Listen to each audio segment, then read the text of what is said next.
Hello everybody, if you want to know how to play Astral New Fantasy right on your PC or laptop, then you come to the right place. My name is Nick and today I'm going to be showing you how to download this game right on your PC. So let's get started. First of all, to play this mobile game on your PC, you have to install an Android emulator. For example, you can use LD Player.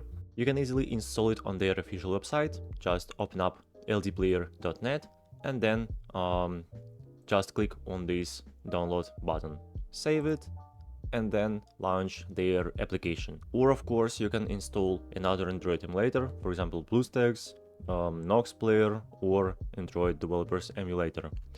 So after that, just open up an Android emulator, just double click on it, and then you will see this window.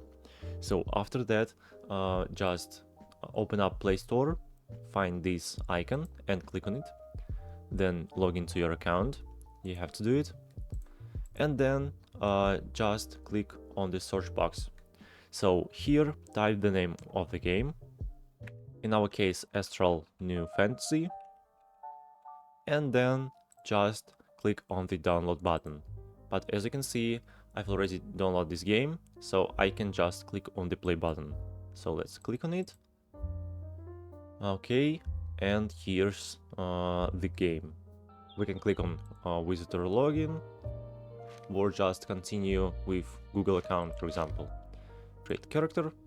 This is the very helpful way how you can play this mobile game right on your PC. So hope my video was helpful for you. Please don't forget to like this video and of course subscribe to the How to PC channel. Bye bye.